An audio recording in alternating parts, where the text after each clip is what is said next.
Hi, I'm Erin Welsh. And I'm Erin Allman Updike. And this podcast will kill you. Today we're talking about the gallbladder. Just the gallbladder. The gallbladder. The gallbladder. I know. I almost texted you multiple times to be like, it's just gallbladder, right? We're not doing like a specific part. It's gallbladder. A specific part of the gallbladder? No, like we're not just doing like gallstones or like gallbladder cancer or cholecystitis. Yeah. We're doing gallbladder. Yeah. I can't wait. If you had texted me that, my answer would have been like, I don't know. I don't know what these things are. So whatever. We could do anything you want to do. It's our podcast. We've promised this for a while now. We have. I'm really excited to finally be doing it. I mean, of all of the organs to start with. Is this the first like organ episode? Yeah. It right? is, isn't it? Yeah. Yeah. Is that right? I feel like we've talked about doing like the heart. We've talked about doing other organs, I guess. Can you think of other organs? I mean, the uterus is the first one I think of. And we've done a lot of like uterus discussions, but we've not just like done a whole episode on the uterus. Nope, not yet. Well, gallbladder, here we are. Here we are. Let's celebrate the gallbladder and also chastise it for the things that it does poorly. I can't wait. I'm really, really excited. I have no idea what you have in store for me, Erin, but it's going to be fun. I know that. We'll see. Before we get into all of that, though. It's quarantine time. Quarantine time. What are we drinking this week? We're drinking on the stones. Like on the rocks. But I thought we were going to do Gall of Stone. Oh, I thought we said. Oh, no, you're right. We did do On the Stones. Okay. We had a lot of ideas. Okay. Yeah, we did. Well, we had two at least. So, and in On the Stones, we're actually doing a classic cocktail. Yeah. Which I've always heard of but never knew what was in. It's a Harvey Wallbanger. Not to be confused with, wait. Harvey Wahlberg isn't a person, is it? There's Mark Wahlberg. Right? And then there's Donnie Wahlberg. And I assume other Wahlbergs. I don't know why that was the first thing I thought of when you said Harvey Wallbanger. You did. You were like, what's in the Harvey Wahlberg? I'm like, excuse me. What? Yeah, I have no idea. What is in it, Erin? Okay, in the Harvey Wallbanger or On the Stones is orange juice, vodka, a yellow kind of vanilla-y liqueur called Galliano or Gaiano, I'm not sure how you pronounce it, and a maraschino cherry. Delish. Yeah, it's delicious. The reason we chose this too is because when I was like thinking of the quarantini, I was like, okay, well, it's got to be yellow because that's what bile is. And then I told you and you were like, yeah, but bile's not yellow. I mean, but we're going with it anyway. It's yellow. It can be yellow. It ranges from like yellow to green. Okay. Black is not a good color for bile, but sometimes, so it's a spectrum. I think we think of it in our minds as more bright, like more on the light yellow spectrum than it's closer usually to the darker side of the spectrum. Yeah. But you know what? Already learning things. We will post the full recipe for On the Stones on our website, thispodcastwillkillyou.com, as well as on all of our social media channels. So check it out. Also check out on our website our merch, our bookshop.org affiliate account, and our Goodreads list, our music by Bloodmobile, who's also on Instagram, our Patreon page, transcripts, sources from all of our episodes, and so much more. We're on YouTube. Follow the Exactly Right Network. Subscribe to it all. We're on what do you call it? iHeart Podcasts now, and Apple Podcasts, and all of the other ones. Thanks for listening. Thanks. The end. And now, over to the you. Beginning. I'm going to talk us through what the heck is the gallbladder right after this break. It started on a Sunday afternoon. I was sitting on the couch working on my laptop when I suddenly got an upset stomach. I had cramps, then nausea, but it quickly escalated. Within a few minutes, I was crouched on my bathroom floor with a sharp pain just below my ribcage. It felt like I was being repeatedly stabbed in my right side. The pain was so intense that my diaphragm wasn't contracting. It felt like it was stuck in place. I crawled into the next room where my husband was napping, and I tried to gently call to him so as not to alarm him, but I was having trouble breathing, so I just managed to stammer, "I don't feel well." He startled awake and was instantly worried. He said my lips were white. He was calling 911. "No," I croaked. "I just need water. Bring me a glass of water." He hesitated but acquiesced and went to the kitchen while I lay on the floor trying to reason through what was happening. My symptoms didn't match appendicitis or a heart attack, and since I was out of ideas, I figured it must not be anything serious. Silence from the kitchen. Now, my husband is not a wimp, but he has been known to faint while having his blood drawn, and once, when an acquaintance went into diabetic shock, he stepped outside to call 911 and then promptly passed out on the phone with a dispatcher, such that when the EMTs arrived, they attended to my husband, crumpled on the sidewalk, and not the man inside having a seizure. So the silence worried me. I called to him. "Yes," he said quietly. "Are you passing out right now?" I asked. "Trying not to," he said meekly. I made a mental note not to allow him in the delivery room if I ever went into labor, and tried to remind him of the task at hand. I could really use that water. I heard the faucet turn on, and then a few moments later he shuffled over and set a glass down next to me, then plopped down on the floor with his head in his hands to fight the lightheadedness. I was flat out on my back. "I can't drink this," I told him. "I need a straw." He looked at me as if I'd asked him to climb Everest, but he stood up and shuffled back into the kitchen. It was at this point that I realized I need to snap out of it, because I would need my wits about me when he inevitably fainted and hit his head on the countertop, and I had to call 911 for him. I propped myself up to sitting against the wall, and he shuffled back with a travel mug of water. I took a sip, and in a few minutes I started to feel better. I returned to my place on the couch. "That was weird," I said.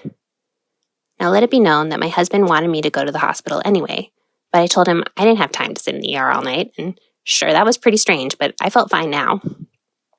My husband flew to South Dakota the next day, and the rest of the week went as usual, until Saturday afternoon when I took our dog for a walk. I made it 1 block to our forest trailhead, and the stabbing pain returned. I couldn't stay upright. I had to lay down on the forest floor. It was tick season, and I live in a place with a very high incidence of Lyme disease, so this didn't seem prudent. You're gonna feel like an idiot if you get Lyme disease because of a stomachache, I thought, and forced myself up. The walk was excruciating, but I managed to stumble home without vomiting in my neighbor's yards.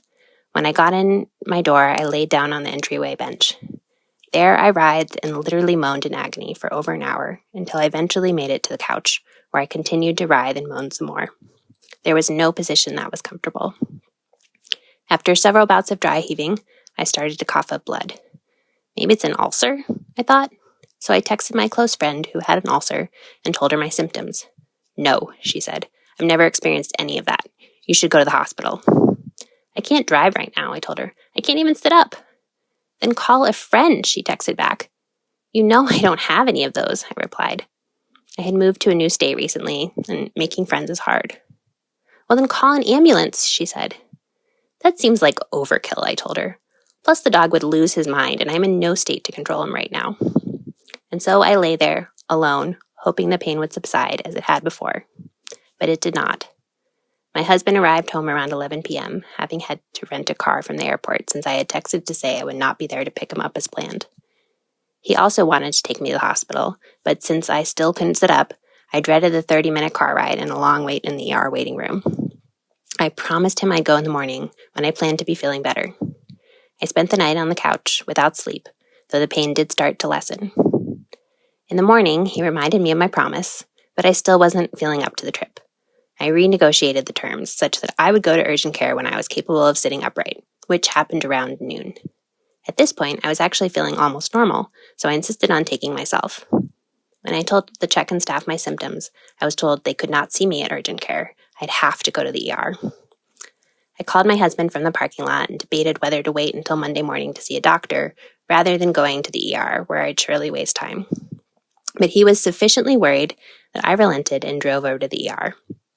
To my surprise, if you tell the check-in nurse that you are experiencing sharp stabbing pain just under your ribs, there is basically no wait. I was called back to a little curtained room almost immediately, and blood and urine tests were taken, as well as an x-ray. The doctor came to tell me my results a couple hours later. My liver function tests were off the charts. He suspected my gallbladder had to come out. They kept me in the hospital overnight. I had an MRI to confirm cholecystitis the next morning, and then laparoscopic surgery the next, and I went home that same day. After 3 days of recovery, I felt great, and I promised everyone in my life that the next time my gallbladder goes, I'll go straight to the hospital. Erin, you know those like old-timey water skins? Like, I think they're probably made out of like animal organs, but you see them in like old movies, like old Westerns, like you put it on a saddlebag and then you drink your water out of this. Yeah? Okay. Yeah. So your gallbladder Uh-oh. We're off to an unusual start. is kind of like a little water skin. Kind of. Okay. It's like it's shaped a little bit like that, like what I think of as those little water skins. It's like this 7 to 10 centimeter, so it's quite a bit smaller than those water skins, so 2.5 to 4 inches long. Oh my gosh, little it's so little pouch. Yeah, and it sits just on the underside of your liver, and your liver hangs out in the right upper quadrant of your abdomen. It just like abuts against your diaphragm, which is what separates your abdomen from your thorax or your chest. The liver is always so much higher than I think of. Like for some reason, I just think of the chest cavity as empty and all my organs are somehow crowded at the very bottom. Your chest cavity is empty, not like your lungs and heart? That's okay. It. Lungs and heart. And then that's right. Nothing else until like my hip bones until the start. bottom? Yeah. It doesn't your make liver sense. is way the heck up there. It's way up there. And this little pouch sits there's like a little groove, a little divot that it basically sits in. And it is part of what's called our biliary system, which is basically a series of tubes, I think of it as like the branching plumbing system that the Super Mario Brothers travel through. Mm-hmm, mm-hmm. Some of these tubes come from the liver. They're called the hepatic ducts. And then they join together with the tube from the gallbladder, which is called the cystic duct. Okay. And those all join together into what's called the common bile duct. And then another branch comes over from the pancreas. I don't know why I went this way because it's coming from your left side. And these all together empty out into our duodenum, which is the first part of our small intestine. So you have this series of ductwork that connects our liver, our pancreas, and then there's this one branch that ends in a blind pouch, and that blind pouch is the gallbladder. Okay. To better illustrate this. Oh, do we have props? We have props today. Yay. I made a biliary tree. Oh my gosh. Out of some pipe cleaners and a balloon. So if you're just listening, imagine. Thank you. I tried to get my kids to help and they were like, nah, I'm good. But there's Minecraft to watch. Exactly. So I made this. Imagine if you're just listening, I'm going to talk you through it. Basically, we've got 2 pipe cleaners that come together in like a Y shape. Mm-hmm, mm-hmm. These are our 2 hepatic, like left and right hepatic ducts. These are what are bringing the bile, which is made in the liver, down into the common hepatic duct. This pouch, which is a balloon, a squeezy balloon, is the gallbladder. It's connected to this whole system by the cystic duct here. Okay. Then we have the common bile duct. This branch coming out towards the left, which is really quite skinny, connects really close to the bottom of the common bile duct, and that is what connects the pancreas. That's the pancreatic duct. Okay, the blue is the pancreas. Got it. Mm-hmm. And then it lets out in a sphincter. So there's a muscular sphincter here called the sphincter of Oddi, and it is what allows flow out into the duodenum or our small intestine. Hold on, where's the liver again? The liver is up here. Is up there. Okay. Okay, so the liver is what's covering the top part of this, and then your gallbladder sits just underneath the liver, just kind of poking out, depending on the day. Okay. And so the gallbladder, it's essentially a storage unit, or really like a storage and handling unit. Okay. Our liver is producing bile, and it produces something like 1 liter a day, which is more than I realized. But it produces this bile. I know, right? Yeah. It produces this bile at different rates, depending on whether we are eating or whether we're fasting, right? In response to hormone signals that it gets when we're eating.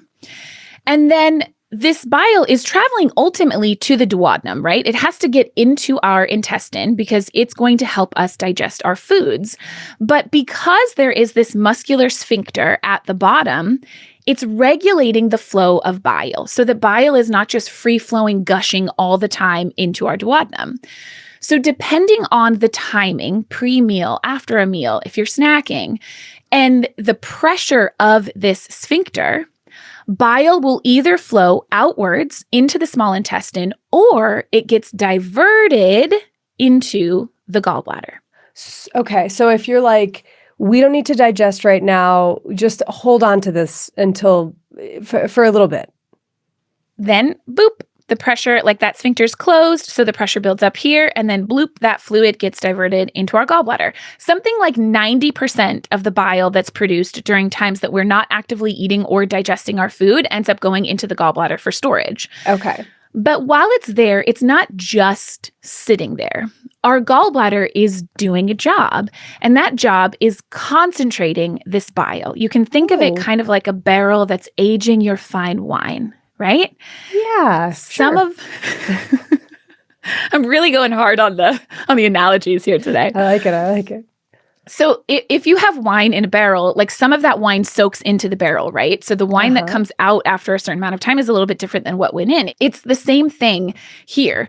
So the bile that exists in the gallbladder is more concentrated because there's all these crypts. It's not like a smooth wall on the inside of the gallbladder. It's got like folds and layers and these crypts. Yeah. So you actually even end up having like layers within the gallbladder of this fluid, this bile, where the most concentrated stuff is deep down in the crypts, this inner lining, and then there's less concentrated stuff on top. So after a meal, and depending on how big that meal was, how much fat was in that meal, like a lot of different components, how much hormones are being secreted out, how well your gallbladder squeezes to begin with, our gallbladder will get to work squeezing and pushing that concentrated bile out the cystic duct, which will mix with stuff coming from the liver that's free-flowing still, and then will eventually travel while mixing also with enzymes from the pancreatic duct out through that sphincter into our duodenum so that we can digest our fat burger.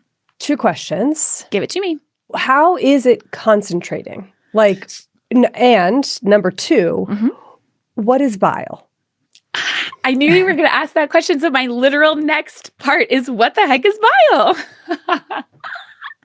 So glad when we work together well. The way that it's concentrating is basically there's like, a bunch of transporters, like ion transporters and different things in the wall of the gallbladder itself, like in that intestinal lumen, or not intestinal, but in that bile lumen. And so it's going to be like soaking up, like basically taking back some of that water and maybe other parts of what's in the bile, and leaving a more concentrated bile behind, if that makes sense. Got it. Yeah. So bile, great question, so glad you asked, is this yellowish greenish liquid that's made in our liver. And it's made up of a bunch of different things. It's a combination of bile acids, which is the most kind of active part and probably one of the more important parts of bile. And bile acids are, we've talked about them in one of our pregnancy episodes when we talked about cholestasis of pregnancy. Oh, okay. But these are made from cholesterol. So our liver is making cholesterol and then through a process of a whole bunch of enzymes, converting that cholesterol into bile acids. And then what it also does, like on top of that, there's another thing called bile salts, and that's just a fancy name for the liver will take these bile acids, combine them with other amino acids to make them more hydrophilic so that they're more soluble in water because cholesterol is a fat and fats don't mix well with water. So our liver makes these cholesterol products called bile acids, then makes them into something that's more hydrophilic that we call a bile salt. And that's a big, huge component of our bile. Mm-hmm. It also contains bilirubin, which is a byproduct of like red cell breakdown. Okay. It also has other phospholipids. There's probably just some like plain unprocessed cholesterol in there. There's water, and then there's other salts and minerals. What bile does, especially these bile acids or bile salts, are help in the digestion of lipids or fats in our GI tract. They are helping to emulsify and facilitate the absorption of our fats and things like fat-soluble vitamins. Okay. They also are going to grab onto and help eliminate cholesterol from our body by like grabbing onto it, and then essentially like we'll poop it out. So they'll like block some absorption of cholesterol. And because these are made in the liver and then traveling via this biliary system, maybe pit stopping in the gallbladder, and then being resecreted, after they're in our digestive tract and they're doing their jobs, they actually get reabsorbed through our intestinal wall later on in our small intestine, then re-enter what's called our enterohepatic circulation, go back into our liver where they can be reprocessed, resecreted, and used again. Okay, so we recirculate bile. Yeah, most of our bile is recirculated. Our liver is always making more, but we need way more bile than it's making in a day, if that makes sense. So we recirculate it, and then we poop out the rest. That's really fascinating. I know. And this is like, you said 1 liter a day? At least, yeah. That's such a huge amount. Okay. I know, yeah. We talked about this a little bit, but just again, to go over it, when you're barfing and you get to the point where you're just barfing up like a little kind of gummy, sticky, snotty liquid that's bright yellow. Yeah. Is that ever bile or is it just stomach acid? It could or it could not be bile. Okay. Really, bilious vomiting is like considered pretty bad. So like that would mean like something is pretty wrong. Most that means it would have to be like from your small intestine back up through your stomach. So like that's a one-way path. It should be a one-way path. And so that tells us that there's something going on that's causing that much of a backup. So we think of that with maybe something like a small bowel obstruction or something like that. That doesn't mean that it's impossible to barf up bile. We definitely, like people barf up bile, for sure. But most of the time when you're doing that like dry heaving and then you get out just a little bit, it's probably mostly just your stomach contents and like the stomach acid that's left in there. That's what leaves that really terrible taste in your mouth and things. Okay. Yeah. I feel like I have a lot more questions, but they're all related to the things that can go wrong. And I have a feeling that's what you're going to talk about. That is. How can things go wrong? Oh. There we go. So I mentioned already that a big part of what your gallbladder is doing is concentrating this bile. Anytime that you have a liquid that's not just like, say, pure H2O water, but you have a solution that gets more concentrated, the solutes in that solution are at risk of precipitating out. And that is essentially what happens when you get gallstones. We're down. The stuff precipitates out. Yeah, it's not like perfectly as simple as that, but that's the simplest way to think about it. Because gallstones, there's a few different types of gallstones, but something like 80 to 90% of gallstones are cholesterol stones. So they're basically a solid mass of cholesterol from these bile acids that essentially crystallizes, as well as calcium, other proteins, and then these things called mucins, which are produced by our gallbladder and can kind of act as if you've ever made like rock candy. Have you ever made rock candy? I've eaten rock candy. If you're going to make rock candy, you make a super saturated solution of sugar water. Yeah. And then you have to take your stick or your string or whatever and roll it in sugar crystals and dunk it in there. And those sugar crystals. That kind of domino crystallization attached to me. Yeah. And so these mucins are something produced in the gallbladder that can act as one of those crystal formations. They kind of are like that not a catalyst, but they are that first thing where your cholesterol crystals can start to precipitate out and then eventually form a gallstone. There are other types of gallstones. So pigment stones are mostly made up of bilirubin. And so those can happen if you have an overabundance of bilirubin in the bile, which we might see in something like a hemolytic disease or some other kinds of medical disorders. But those are much less common. Most gallstones are cholesterol gallstones. You can also have mixed gallstones. And that's just where the cholesterol is falling out of solution and kind of like making little chunkies. Okay. So or big chunkies. How common are gallstones? And then how common are gallstones that cause a major problem? Great question. Gallstones are quite common. it's estimated that like 10 to 15% of adults in the US and in Europe, where we have the best data, but I also saw some studies out of China that were like around 12%.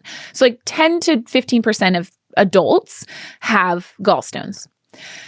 80% of people with gallstones, totally asymptomatic, never even know that they have them unless they happen to get a right upper quadrant ultrasound and we see them.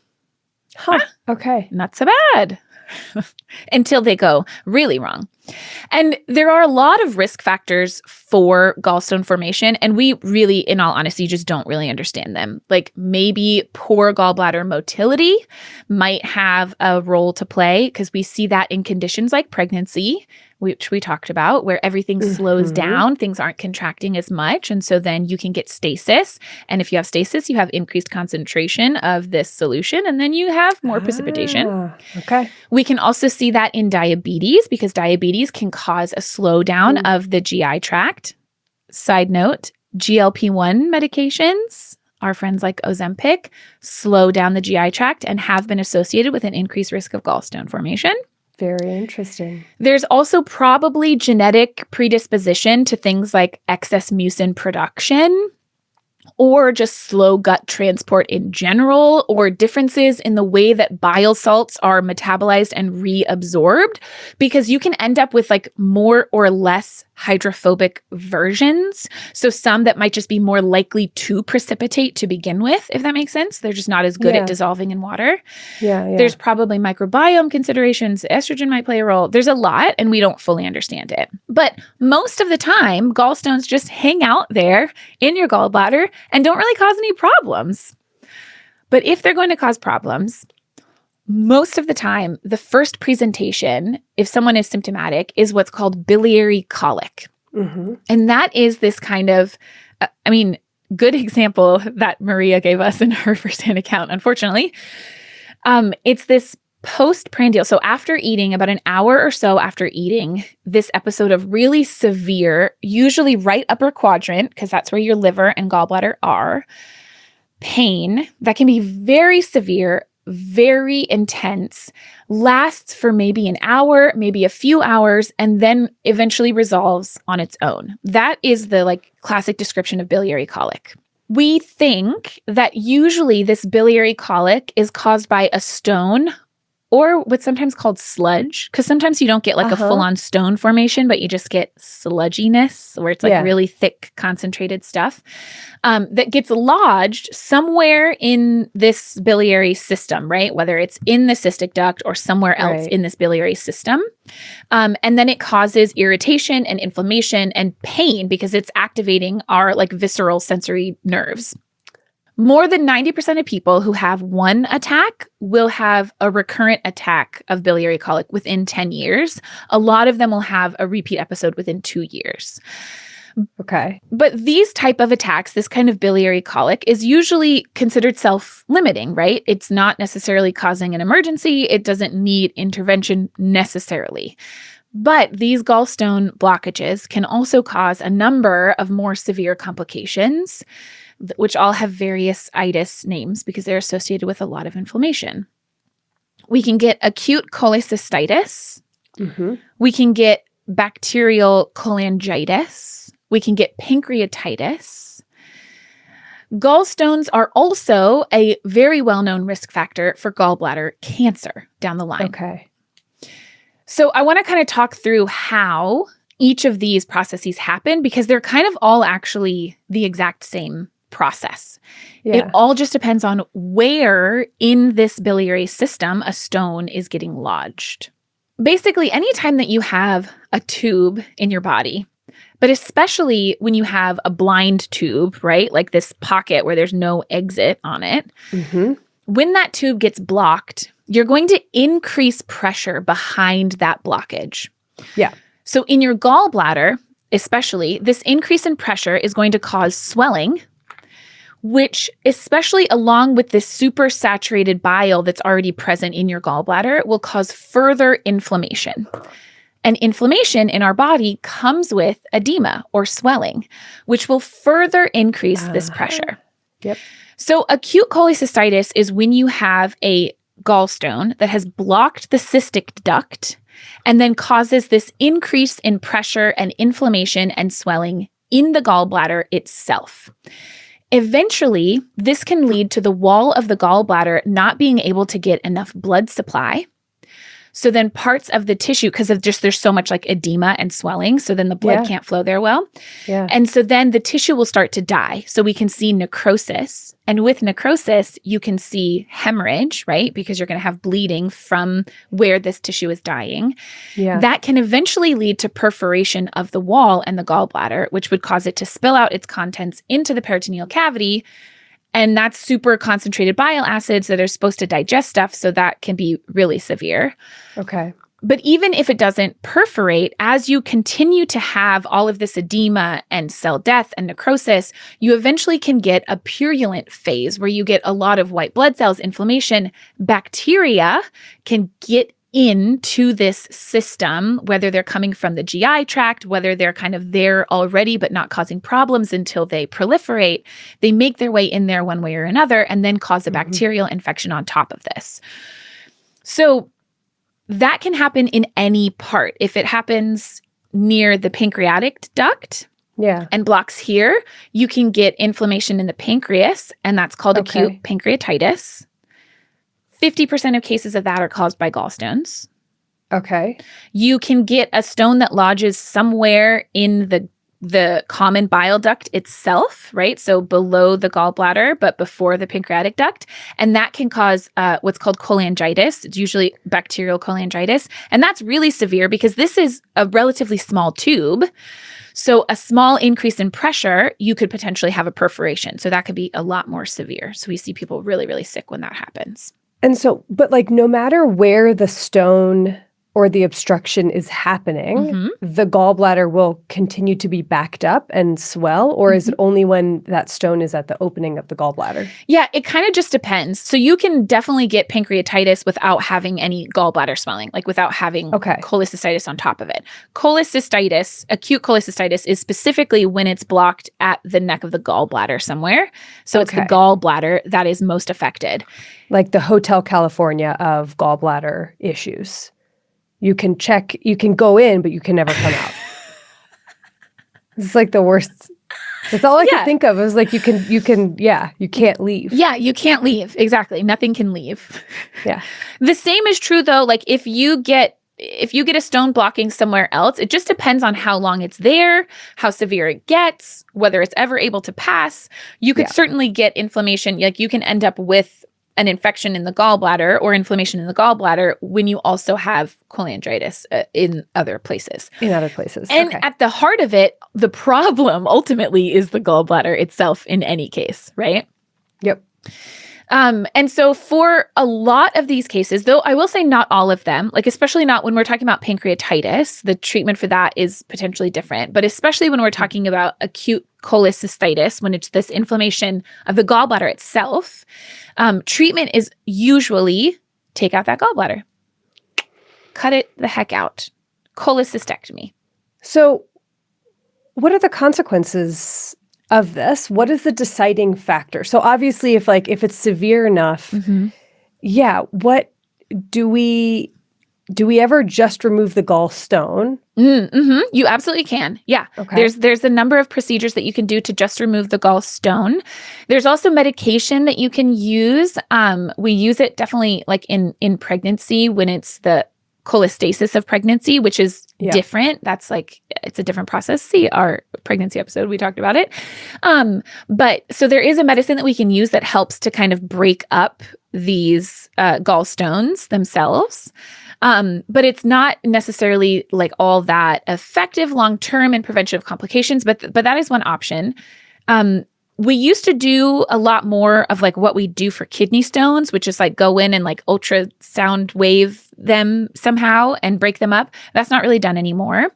So another option, if someone is really, really sick with acute cholecystitis, so this inflammation in the gallbladder, and they cannot have a surgery, because ultimately surgery to remove that gallbladder is the treatment, especially for acute cholecystitis. Okay. If someone cannot have that surgery because they are too sick or they cannot have that surgery, then sometimes we'll put a drain in it. So that would come from the outside, and that's called a percutaneous cholecystostomy tube. And so that's just going to drain all of the infected fluid, all of the pus, everything, all of the bile.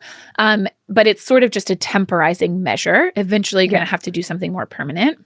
Mm-hmm. So yeah, I mean, it really does depend, though, on what the presentation is. So if somebody just has that biliary colic that we talked about, they may or may not decide to get their gallbladder removed.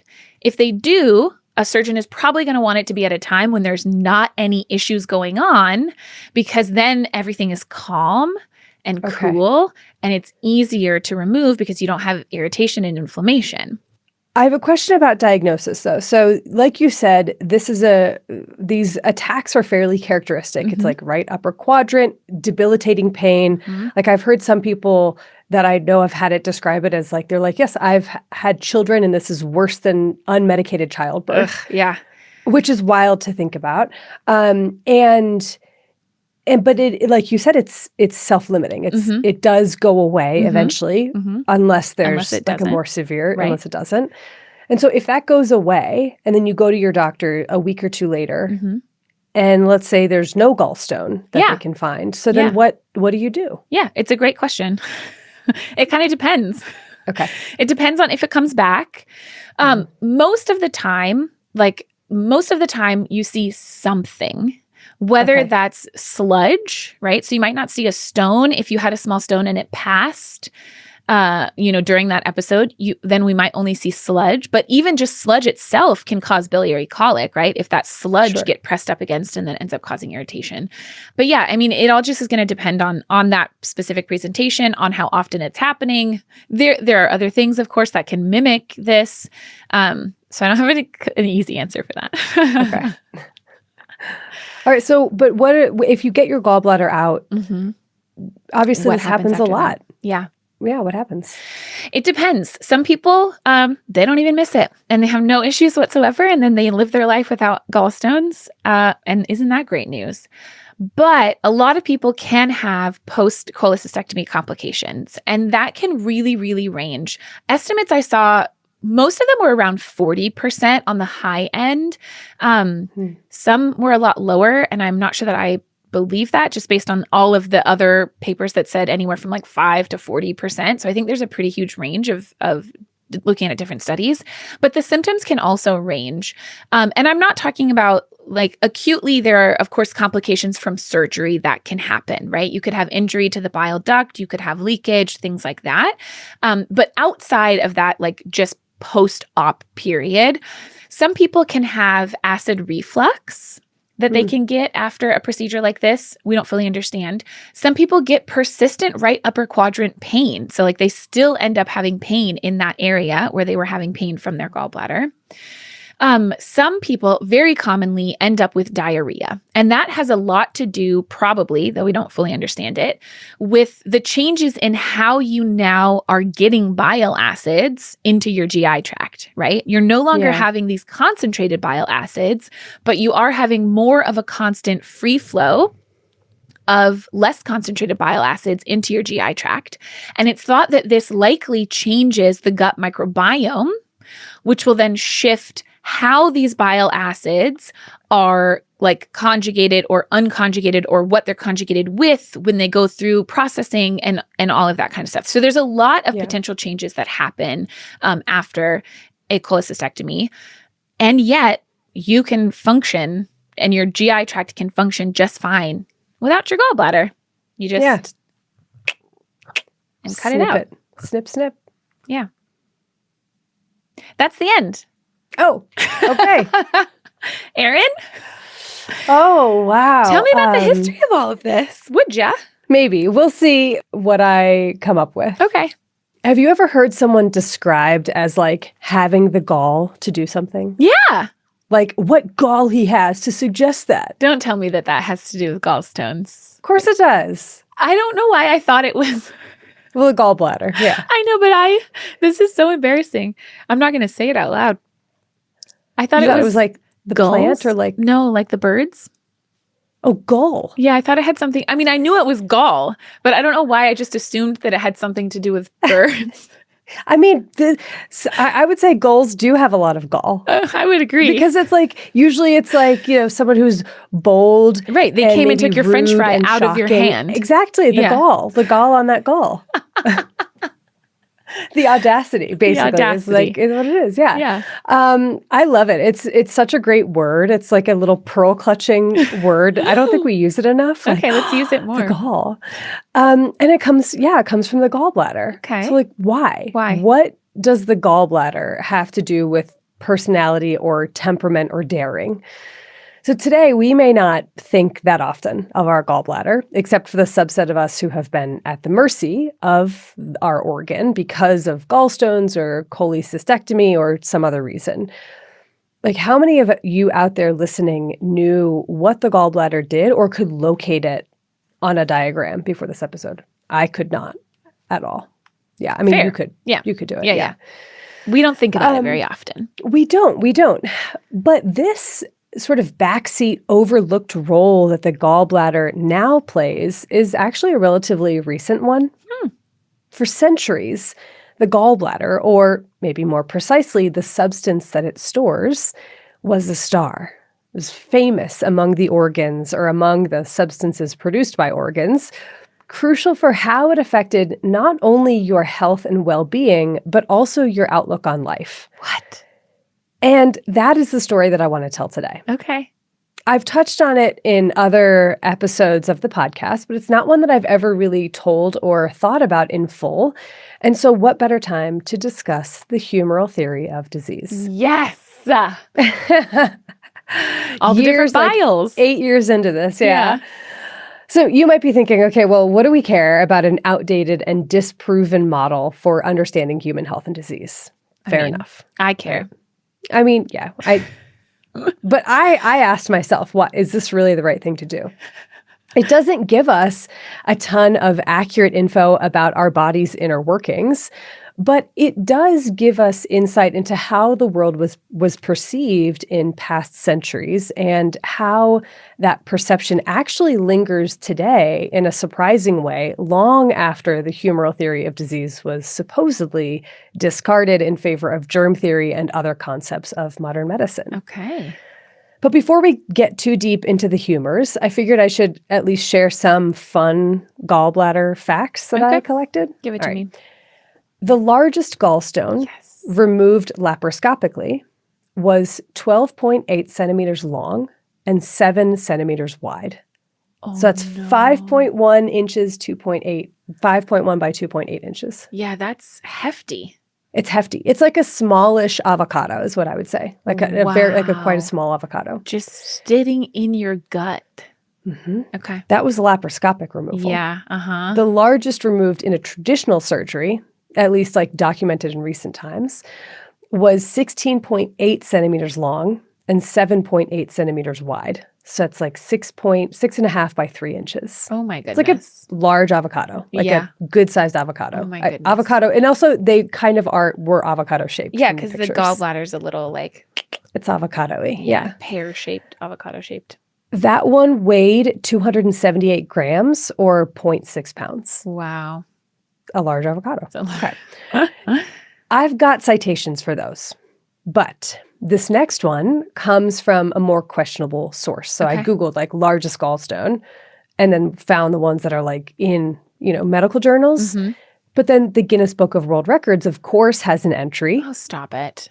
Quote, the largest gallstone reported in medical literature was one of 6.29 kilograms or 13 pounds, 14 ounces, removed from an 80-year-old woman by Dr. Humphrey Arthur at Charing Cross Hospital, London. Okay. Yeah. Okay. No citation provided for this, so I hunted it down. I read the original paper titled A Large Abdominal Calculus by Humphrey Arthur. Couldn't find anything in that paper that was like, this is a gallstone. Yeah. I made you read it. And I was like, do you see anywhere that they tie this to as a gallstone? They identify it as a gallstone. And it doesn't sound like a gallstone either. Doesn't sound like a gallstone. They call it a bladder stone. Yep. in the paper. It's not a gallstone. It's not a So gallstone. someone has got to notify Guinness to say, sorry, that ain't a gallstone. Listen, Guinness. It's wrong. Are It's you wrong. hearing this? Can someone Right. at them right now? Right now. Right this minute. You have your largest gallstone wrong. Yeah, wrong. I mean, the largest one I could find in the literature was 0.6 pounds. That's like not a 13 pounds. vast difference than Vast 13 difference. pounds. Yeah. Okay. So, anyway. I will say, don't you remember at the Surgical Science Museum in Chicago, they had some hefty gallstones They in there. did. They had so many gallstones. Yeah. There's like Highly piles recommend and a piles visit. and piles. Such Let's a go great back. museum. Yeah, let's go back. Okay.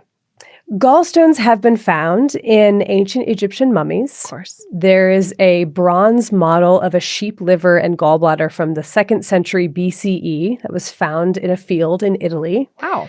And the first gallstone removals began in the late 19th century, led by German surgeon Karl Langenbuch, who reasoned that some mammals don't have a gallbladder, so that probably means that humans can survive without one. I love it. Just that was kind their of a reasoning. leap, Yeah. but they were like, that's probably fine. That's probably fine.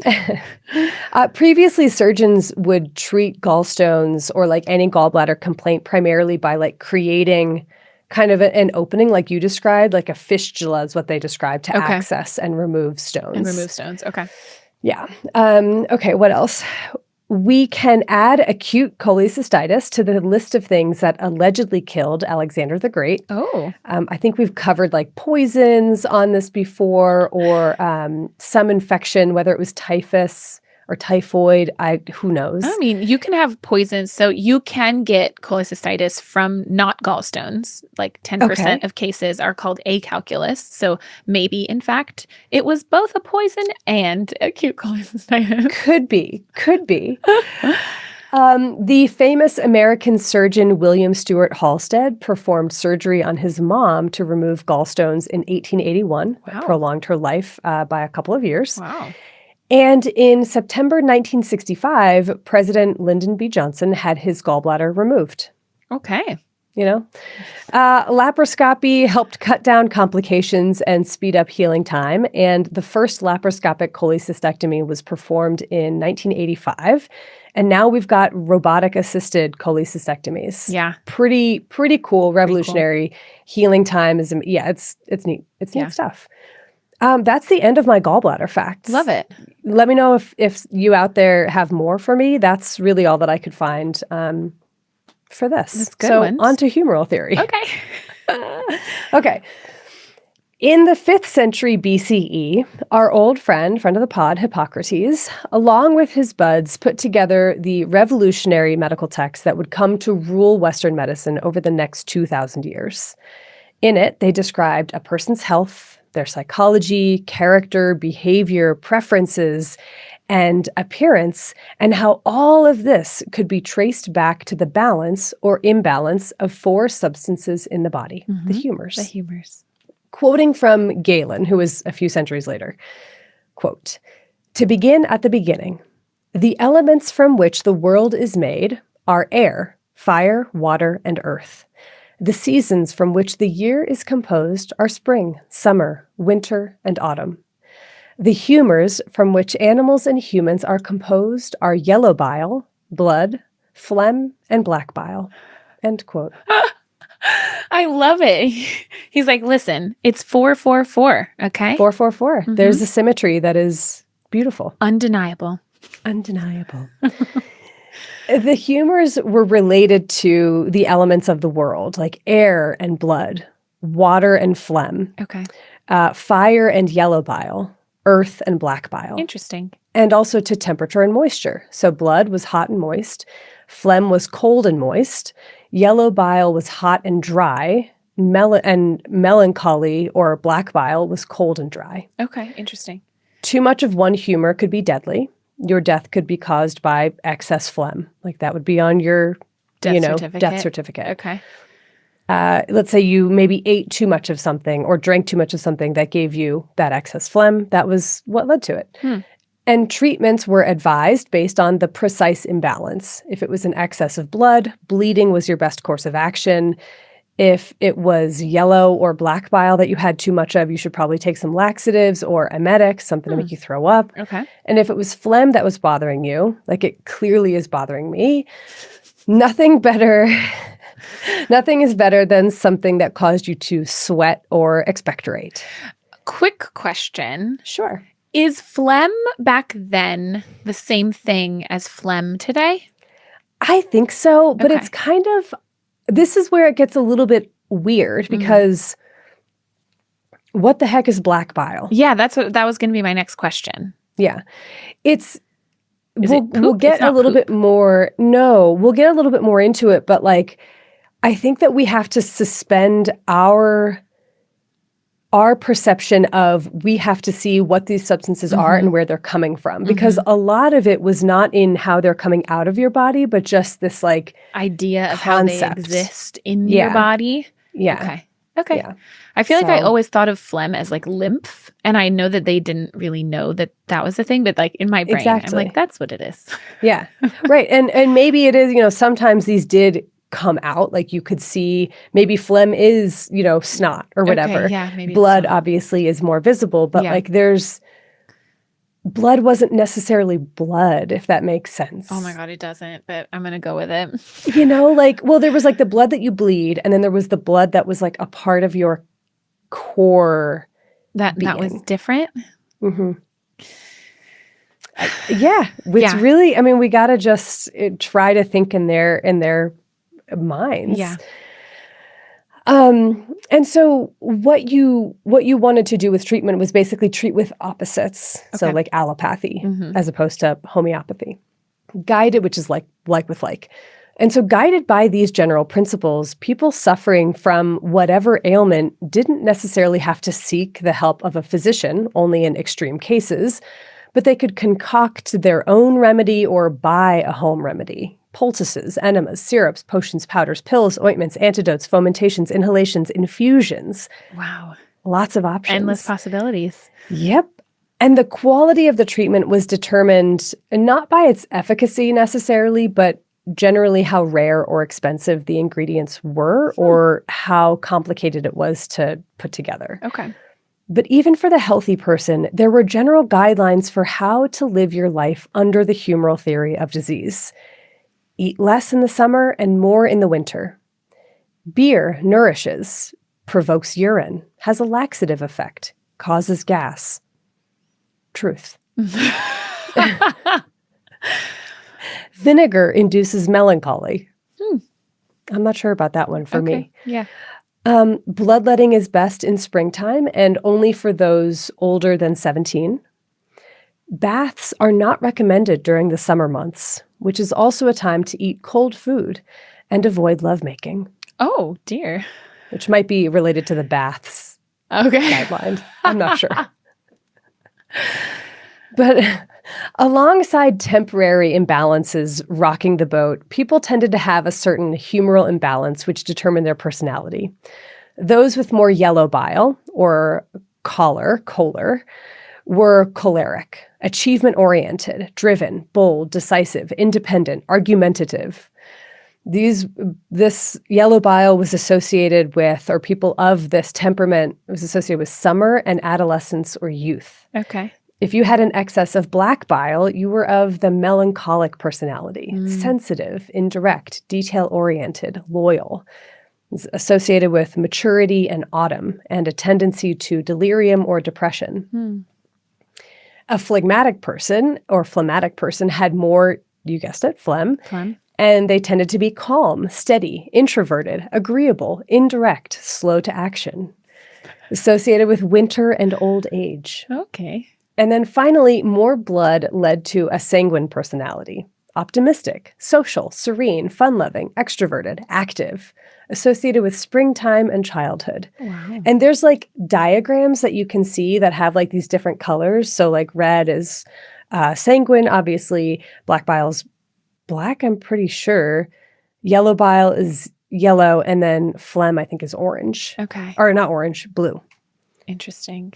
Yeah. It's like And an it has Enneagram. like, it's like an Enneagram. Yeah. I don't know if they're like wings and whatever. And I was like thinking in my head, like, oh yeah, What are you? yellow bile, the choleric personality really sounds kind of like an 8 or a 3. And then yeah.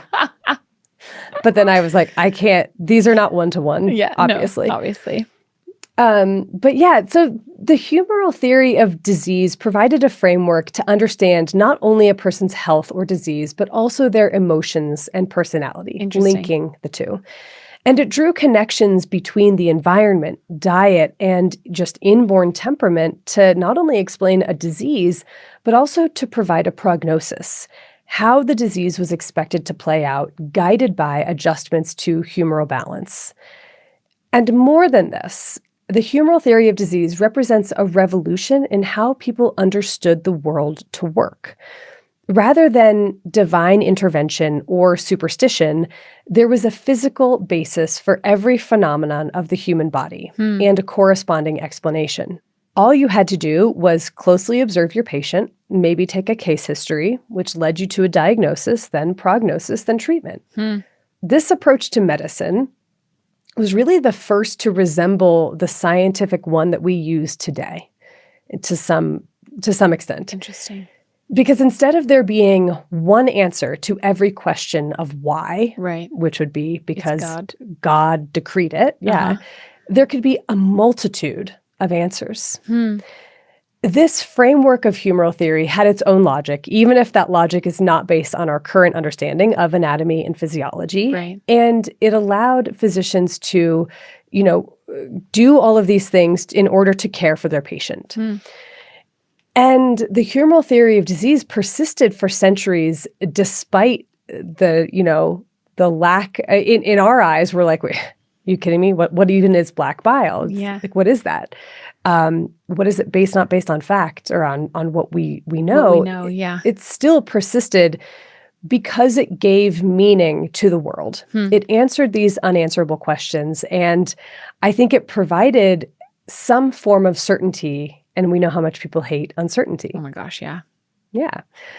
And so in this way, the humoral theory of disease was deterministic. Like everything, including behavior and mood, could be explained as it related to humors. Oh, well, of course you have this, and I imagine that would be both satisfying and also very irritating. Right. No, I'm not upset because I ate hot soup and my bile is up. I'm upset because you borrowed my toga and you stained it. But you have a sanguine temperament, so of course you wouldn't understand. But at the same time, people couldn't use their humoral imbalance as an excuse for bad behavior. If an imbalance represented a diseased, unnatural state of being, they should try to act against it, to use their rational mind to make decisions and take action. Like you're supposed to overcome this kind of thing. Yeah. And to not overcome it, to be beholden to your inborn temperament was kind of viewed as a weakness. You know better. Yeah. It's fascinating. Okay. And so the order and explanatory power that the humoral system provided is really what helped it survive for so many centuries, because it could be folded into any religion. This is how whatever deity you believed in created humanity. It could explain any illness or any state of mind, and it was adaptable. If you needed to add a little bit more color to your diagnosis, you could just say, well, it wasn't just an excess of blood, but it was the type of blood, how viscous it was, where it came from, which organ or part of the body was it concentrated in. You could get really, really nitty gritty with your various humors. Yep. So smallpox, for instance, was believed by one ancient physician to be the result of retained menstrual blood by the fetus. So you got smallpox as a 15-year-old because as a fetus, there was retained menstrual blood in your mom's womb. Oh, not, okay. Yeah. Oh, okay. Okay.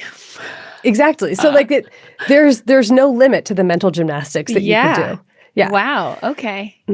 Just come up with an idea, and then you could say you could humor it. There you go. Infectious and heritable diseases also fit nicely into this, since miasma explained how it could be transmitted from person to person, like humors, and humoral temperament could be transferred from parent to offspring. Naturally. Treatments were also less about curing someone than they were about guiding someone through their natural course of disease and doing their best to get the best outcome, and with things like diet and then later on herbal remedies. Okay. So this left more wiggle room for physicians who weren't expected to cure their patients. So it wasn't like, you don't know what you're talking about because this person's not getting better. It was just like, this is the destiny and I'm trying to do my best to fix things, but I can only do so much. I'm limited. Yeah. And the basic principles of humoral theory were also fairly easy to grasp. Like if you could remember each of the humors and what season or moisture they were associated with, and then various foods and their, moisture or heat levels, you could make a good guess as to what your disease was and how to manage it, even if you had no formal training or education. Okay. The other thing that let humoral theory reign was that autopsies were not permitted for a good chunk of this time. That excess of black bile was based on external observations of just like someone's symptoms. Right. And as we'll later see, fact-checking would undermine the credibility of humoralism. Once they tried to find out what the heck is black bile, then they were like, there is no such thing. Ain't no Whoops. such thing. Okay. Yep. And this isn't to say that humoral theory remained unchanged until the 17th and 18th centuries. There were scholars like the famous Persian physician Avicenna who added his flair to it. And overall interpretations became more complex, as did the mental gymnastics that were required to come up with these explanations. So for instance, a combination of heat in the liver, weakness of the spleen, external cold, and a long disease history could lead to a heightened amount of black bile in the organism. Okay, how do they know what is a liver and what is a spleen if they're not... Yeah, animals. Okay, animals. Okay. Yeah. And then they would do... Okay. Yeah. They would do dissections on animals, and then make assumptions like that must be what the human correlate is. Okay. Yeah. So do we even know if yellow bile is what we call bile today? I think it was, because I believe that Hippocrates thought it was produced by the liver, or not the liver, but he thought it was produced actually by the gallbladder, by an organ attached to the liver. Got it. Okay. So I do think that it was related to the bile that we think of. So we have at least those correlates, and phlegm might be really phlegm, and then black bile is the real question mark here. Yeah, I had a little bit about black bile, but now I have forgotten what it was. It was just sort of like, we don't really know. Is it a certain type of blood? Is it, I don't know. Interesting. So interesting, Erin. Yeah. And humoral theory, it's not like it remained super popular during this entire time. So it fell out of favor occasionally, like in the Middle Ages when Christianity was on the rise and treatment was thought to corrupt the soul and go against God's wishes. Oh, okay. Or when an epidemic exhausted the explanatory power of humoral theory, like when the Black Death struck Western Eurasia in the mid-14th century. You can't explain away a third to a half of the population dying because they all took a bath in the summer. That's a hard pill to swallow. Yeah. Yeah. So that was a crack in the certainty that humoralism had provided. Okay. And that crack just widened over the next centuries as people tried out alternative frameworks to understand the world. Magic, religion, alchemy, homeopathy, anatomy. By the 17th century, humoralism was under threat. With the taboo against dissection slowly breaking down, you had anatomists like Vesalius publishing intricate drawings of the human body, and artists like Michelangelo celebrating the naked form. People were gaining a clearer insight into structure and function. And then you have microscopes, allowing a view of the world as it had never before been seen. What these new perspectives revealed was that humoral theory simply did not hold up under scrutiny.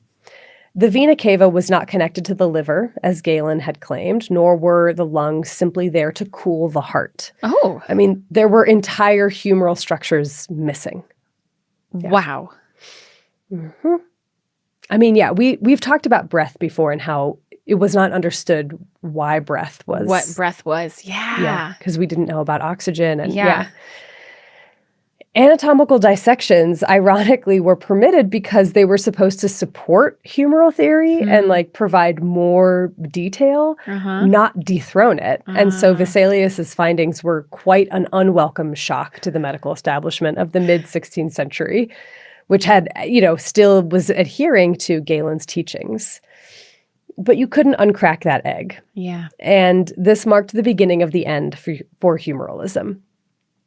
Observable evidence obtained through experimentation became the gold standard for establishing new laws of nature and guidelines for practicing medicine. Just empiricism, basically. But there was no concept of health and disease that could immediately replace humoral theory, and so it was a slow decline. It didn't help that humoralism was literally embedded in language, not just for physicians or scientists, but for everyone. Like, it was how you understood yourself. It was how you understood the way you moved about the world. Blood wasn't just blood. It could be invigorating or excessive, pure or corrupt. But that connection grew thin as scientists discovered that blood, was just blood. And the human body actually bore a closer resemblance to the machines that engineers were inventing rather than the mystical being imagined by the ancients. The feeling was that everything would eventually be figured out in short order, and for many things that was true. The 19th century saw germ theory oust miasma. The circulatory system was fully mapped. The beginnings of hormones and vitamins were, starting to be understood. And there were effective treatments developed for a myriad of illnesses. Bit by bit, body part by body part, medicine was laying claim to distinct areas of human health. The one realm that seemed stubbornly opaque was the brain and nervous system. Still true. Still true. Neurology, as it was born in the late 1800s, wasn't explicitly modeled after humoralism, but it certainly paralleled it.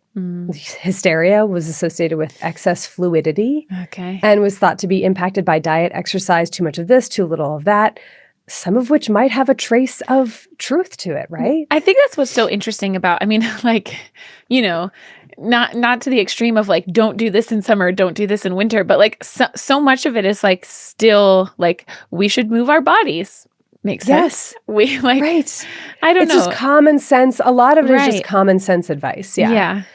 But then there were, things like neurasthenia also had associations that were very like humoral in nature. Melancholy remained pretty much unchanged in its conception. It was like, black bile cooled the brain. It makes you depressed. Interesting. The psychiatrists of decades past, just like those today, have sought to bridge the gap between the brain and the mind. And part of that bridge has really been constructed with the concept of temperaments. Like, why do we respond the way we do to certain events? Right. Do certain individuals tend to be affected by this disease or that disorder, whether these are mental health illnesses or whether these are like physical illnesses? People who are high strung, they are thought to have, higher blood pressure and all these things. Why? The reason is because humors have not left the building. The traces of humoral theory can be found in the language that we use, like sanguine, like melancholy, good-humored, bilious, gall. In Greek, the word choli means bile. Melon means black. So melancholy, black bile. Like, that is directly what it comes from. Isn't that fascinating? Wow, I didn't know that. Yeah. But the humoral theory has also lingered beyond linguistics. Like, we still seek balance in our lives, whether it's our work-life balance, getting the balanced diet, enough exercise, and relaxation. We feel like we should eat certain foods in certain times of year, right? Like warm and hearty soups in the winter. We take ginger for nausea. In humoralism, ginger is warming. And so that was supposed to help combat whatever it is, phlegm or something. Cold, Yeah. wet phlegm, yeah. Yeah. I Eucalyptus for stuffed sinuses, like also straight from humoral theory. Huh. We're only now recognizing the role that diet might play in a myriad of things that we just kind of had discarded previously, like mental health, maybe via our microbiome. This would not have surprised humoralists at all, which I find really fun and interesting. It's all a circle. It's all a circle, yeah. Today, scientists and medical practitioners operate under a framework that's been refined by decades of observation and experimentation. And we rely on these general rules to make sense of the world. But when we discarded humoralism in favor of empirical science, we also left behind perhaps what I think is like the most important lesson of humoral theory, and that is that each patient is a unique person, and you have to first understand that individual and where they come from and who they are in order to help them. So like that's, I don't know, that was something that I was thinking about in terms of like just how the temperaments, yes, it is putting people in boxes, but it is also acknowledging them as individual people at the same time. So I just thought that was an interesting little foray.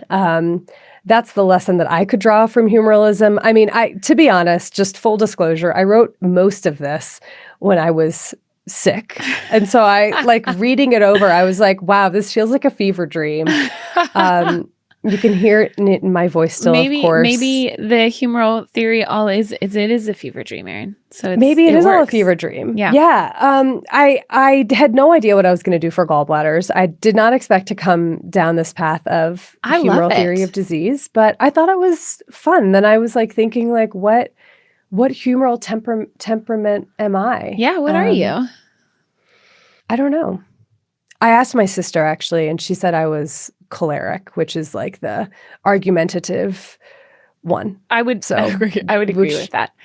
But I would say I was going to guess myself as the same. So I think we might be. Yeah, we might be a mix of choleric and sanguine as well. Yeah, I think so too. We're right on the borderline there. Look, yellow and red. Perfect. We can be optimistic also, right? Yeah. Sometimes. But that's all I've got for gallbladder, which was really the humoral theory of disease. So. I did not expect that journey, and I really quite enjoyed it. I'm glad. I'm glad. What's going on with gallbladder stuff today? Let's wrap this up by getting back to where we started. Sure. Let me tell you about it. I kind of already told you about it, Erin, honestly. Okay. 10 to 15% of adults in the US and in Europe, and we don't have data on like across the whole globe, but it's estimated on average 10 to 15% of adults end up with gallstones. But luckily, most people, 80% or so of people with gallstones, are asymptomatic. The other 20% may end up with complications at some point. 10 to 15% of those complications will be acute cholecystitis. So that is by and large the most common complication of gallstones. There are pretty big differences in like prevalence of gallstones, especially if you're looking at different like racial or ethnic groups, like within the US, for example. Okay. But it is not necessarily thought that this is genetic. Like we haven't found genetic markers that clearly explain this. And so the thought is maybe it's more related to, say, dietary factors in different like populations or different areas, which might underscore that race is just a social construct after all. Of course. Okay. I did think though that like there tended to be gallbladder, like a family history of gallbladder or gallbladder removal makes you more likely to have gallbladder removal. There are some like familial clustering, but we still haven't found any like genetic markers. Okay. So is it microbiome where, you have similar microbiomes when you live in the same households and things? I don't know. We don't know. Okay. It could also be genetic and we just don't know it yet. Sure.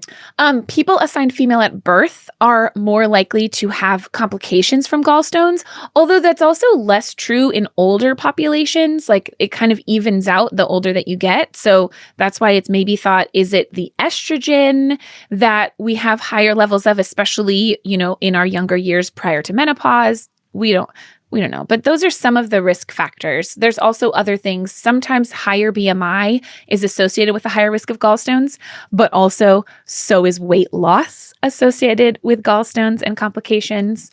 Yeah. I mentioned diabetes and some of our diabetes medications. And we know, too, that it's not just acute cholecystitis. The incidence of acute pancreatitis is about 40 per 100,000 each year in the U.S. Okay. I should have Aaron math that, but I didn't. But about 50% of those are from gallstones. And gallstones are kind of the major risk factor for gallbladder cancer, of which there are an estimated 115,000 or so cases each year across the whole globe.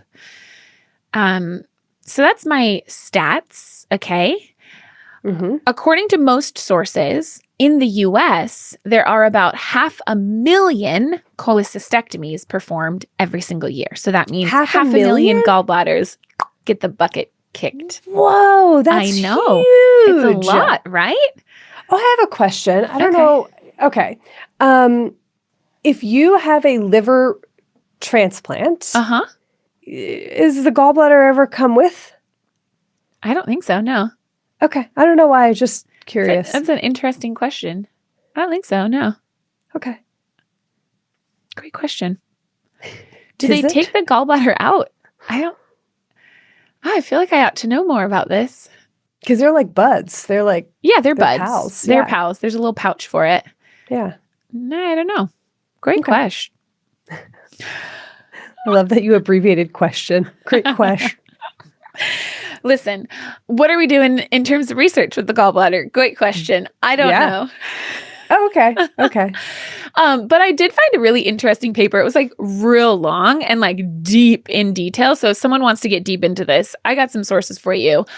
I underestimated just how important bile acids are. And how much of a role they serve outside of just digesting our fats. They're important in like intestinal homeostasis. They're important in like absorption. But if there's too much of them that makes it to the colon, they can end up causing diarrhea. If there's not enough, you can end up with chronic constipation. So there's been like bile acid dysfunction implicated in IBS. They're affecting our microbiome that might even affect the increases in risk in colon cancer. And we've seen a lot about colon cancer lately and increased risk, especially in young folks. That might have something to do with bile acids. We don't know, still up for debate. And there's just increasing evidence of bile acids' role in a myriad of other disease processes. And so there's research ongoing into using drugs that target bile acid receptors, either blocking them or activating them as potential treatments for a number of different diseases. We also do use bile acid sequestrants. So that's like things that grab onto bile acids and help us to just poop them out rather than reabsorbing them, mostly to treat elevated cholesterol, but we don't use them really often because they have quite a lot of side effects, especially diarrhea and like bloating and things like that.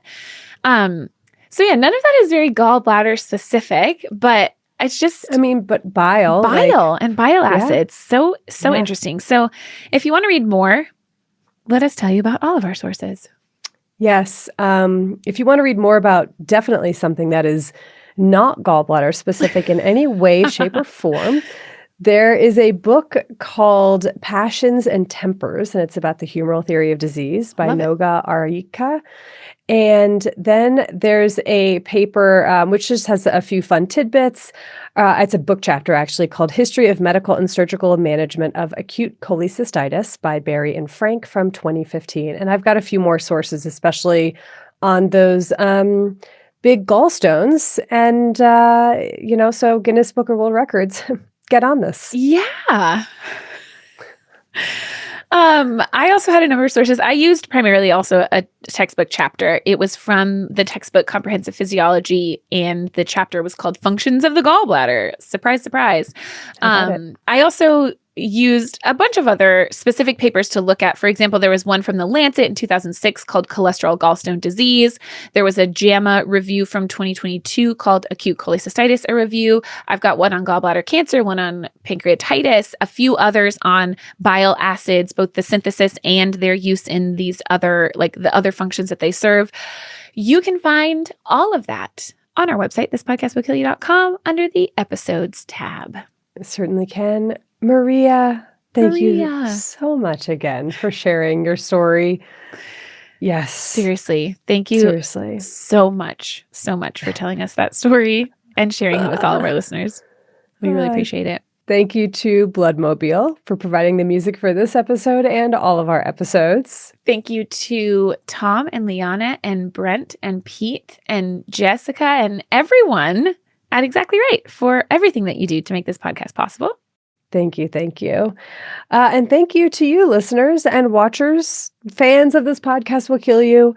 We really appreciate the time that you take to, just support the show by watching and listening. It means the world to us. We do this for you. Mm-hmm.